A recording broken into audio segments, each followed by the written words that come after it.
한덕수 전 국무총리는 국민들이 지켜보는 가운데 계엄 당일 선포문을 본 적이 없다고 주장했습니다. 포고문은 있었습니까, 자리에 그러면? 저는 보지 못했습니다. 옷에 왜 있는지도 기억이 안 난다고 말했습니다. 해제 국무회의를 마치고 사무실로 출근을 해서 제 양복 뒷주머니에 있는 것을 알았습니다. 윤석열 전 대통령의 탄핵 심판정에서도 반복했습니다. 그 자리에서 받지 않았으면 받을 수 없는 문건 아니겠습니까? 예, 그러나 언제 어떻게 그걸 받았는지는 정말 기억이 없습니다. 지난달 2일 첫 특검 조사에서도 마찬가지였습니다. 그런데 지난 19일 특검에 나와선 윤석열 전 대통령이 계엄 선포문을 줬다는 취지로 진술을 바꾼 것으로 파악됐습니다. 비상계엄 8개월이 지나서야 윤 전 대통령으로부터 선포문을 받았다고 인정한 겁니다. 이를 두고 구속영장이 청구될 위기에 몰리자 빠르게 태세를 바꿨다는 지적이 나옵니다. 특검은 이미 한 전 총리가 계엄 문건을 보는 대통령실 CCTV를 확보했습니다. 이런 상황에서 뻔한 거짓말을 하면 구속영장 발부 가능성이 더 커질 수 있습니다. 특검은 내일 한 전 총리를 다시 조사한 뒤 구속영장을 청구하는 방안을 유력하게 검토하고 있습니다. 계엄 적법성을 위해 국무회의를 소집하는 등 윤 전 대통령의 내란을 도운 방조 혐의를 적용할 것으로 알려졌습니다.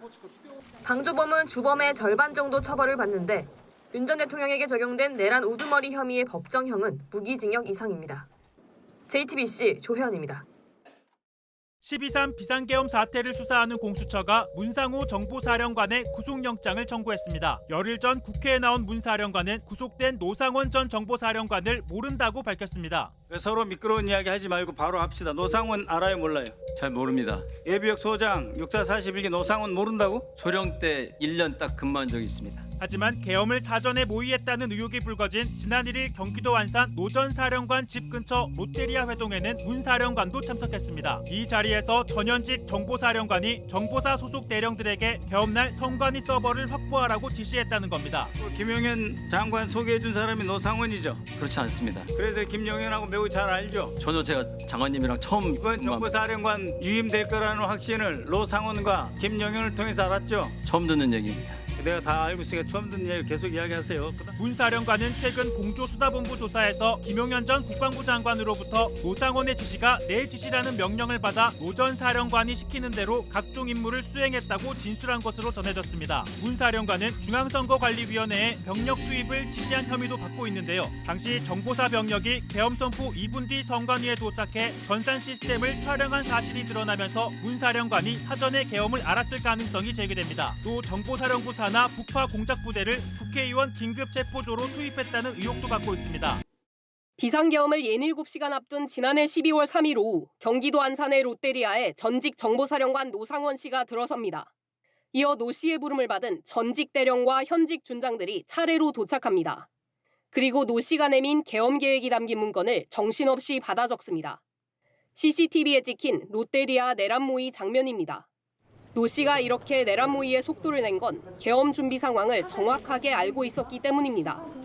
JTBC 취재 결과 노 씨는 계엄 전날인 지난해 12월 2일 오후 4시쯤 소장 계급인 당시 문상호 정보사령관과 통화했습니다. 노 씨의 차량 블랙박스에 통화 내용이 고스란히 녹음됐습니다. 문 전 사령관이 오늘 오전 장관님 계엄 보고를 하고 왔다고 말하자 노 씨는 몇 시에 보고했냐고 묻습니다. 문 전 사령관은 오전 9시 반에 들어가서 10시 40분에 나왔다고 자세히 말합니다. 노 씨는 계엄을 두고 구체적인 지시까지 내렸습니다. 노 씨는 믿을 만한 사람한테 정확히 임무를 줘서 준비하라거나 예비진지에서 대기하고 있다가 시간 되면 어떻게 하라고 전화로 지시하라고 말합니다.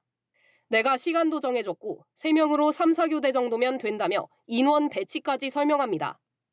실제 계엄 당일 정보사령부는 중앙선관위 정문이 보이는 곳에서 대기하다 윤석열 전 대통령이 비상계엄을 선포하자 곧바로 건물로 진입했습니다. JTBC 김혜리입니다. 비상계엄 해제 요구 결의안은 가결되었음을 선포합니다.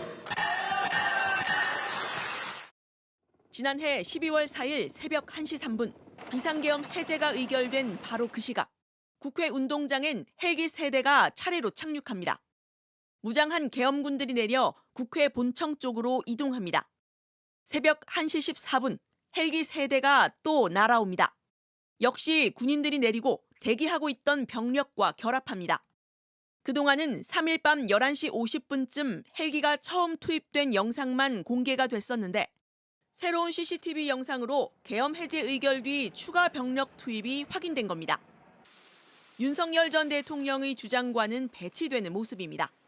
계엄 해제 요구가 결의가 나오자마자 바로 장관과 계엄사령관을 즉시 제 방으로 불러서 군 철수를 지시했고, 당시 특수작전항공단 관계자는 0시 30분경 2차 출동 명령을 받고 나간 헬기가 순차적으로 도착한 것이라고 설명했는데 국회의 계엄 해제 결의 이후에도 출동 명령을 중단하거나 변경하는 지시는 없었던 걸로 보입니다. 국회가 계엄 해제 의결을 한 이후 윤 전 대통령이 합참 결심지원실에서 1000명을 투입했어야 한다며 김용현 전 국방부 장관을 질책하고 수방사령관에게 전화해 2번, 3번 계엄을 선포하면 되는 거니까 계속 진행하라고 말한 사실이 검찰 수사에서 드러난 바 있습니다. 윤석열 전 대통령이 군 사령부와 함께 논의했던 과정들 그리고 비상계엄 해제 이후의 군의 움직임에 대해서 특검에서 낱낱이 밝혀야 될 것으로 생각합니다. JTBC 유정화입니다. 네, 계엄 전날과 당일 그리고 다음 날까지 노상원 씨의 행적을 보면 국가의 시스템이 어떻게 무너졌는지가 여실히 드러납니다. 노 씨가 법 질서를 무너뜨릴 수 있게 길을 열어준 책임도 분명히 따져봐야겠습니다. 법조팀의 조혜영 기자가 나와 있습니다. 어제는 내란 모의 CCTV죠. 롯데리아 CCTV를 공개했는데 오늘 그 전날의 상황을 새롭게 취재했죠. 네, 그렇습니다. 12월 2일부터 3일, 4일, 그러니까 계엄 전날 그리고 계엄 당일, 그리고 계엄 이후의 새벽 상황까지 노상원 씨 행적이 차례로 드러난 겁니다. 예. 먼저 12월 2일 오후 4시 문상호 당시 정보사령관으로부터 이 장관님에게 계엄 보고를 하고 왔다는 전화를 받습니다. 그 뒤 노상원 씨는 계엄 당시 어떻게 인원을 대기하고 배정을 해야 할지를 좀 지시를 합니다. 예. 정보사령관이 소장 계급인데요. 민간인이 별 2개인 현역 장성에게 보고를 받고 또 이렇게 지시를 내릴 정도로 군 시스템이 무너진 겁니다. 그러니까요. 그런데 계엄 계획을 명확히 알았기 때문에 더 적극적으로 롯데리아에서 그런 내란 모의를 하게 됐다고도 볼 수 있겠네요. 네, 그렇습니다. 노 씨는 계엄 전날 정보사령관의 보고를 받은 것은 물론이고 계엄 전날과 당일 아침에는 김용현 전 국방부 장관의 공관도 직접 방문을 했습니다. 예. 이때 이미 계엄이 선포될 걸 분명하게 알았죠, 노 씨는. 그 다음에 계엄 7시간을 앞두고 본인의 집 근처인 롯데리아로 전현직 군인들을 불렀습니다. 보시는 것처럼 문건까지 가져갔고 이 전현직 군인들은 이걸 받아 적기에 바쁜 모습이었습니다. 예. 한 현역 장성은 이걸 받아 적으려고 롯데리아에서 펜을 빌렸다고 진술하기도 했습니다. 역시 군 시스템이 얼마나 무너졌었는지를 적나라하게 보여주는 좀 결정적인 장면이라고 할 수 있겠습니다. 예. 그리고 계엄 뒤에 이게 실패했잖아요. 김용현 전 국방부 장관이 찾은 사람도 바로 노상원 씨였잖아요.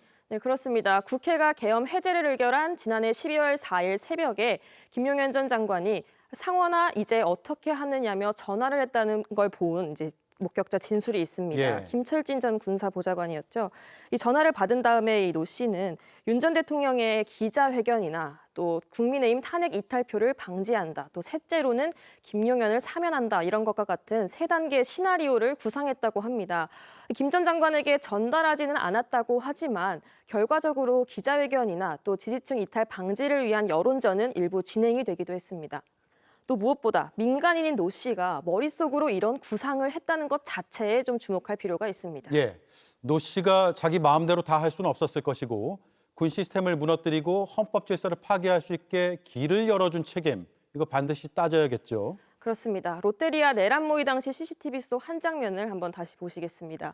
이 노 씨 양손에 휴대전화 2대를 들고 있는 모습입니다. 예. 한 대는 비화폰으로 추정이 되는데요. 노 씨에게 이 비화폰을 쥐어준 사람이 바로 김용현 전 국방부 장관이죠. 노 씨는 롯데리아 내란 모의 때도 장관을 수시로 언급했다고 합니다.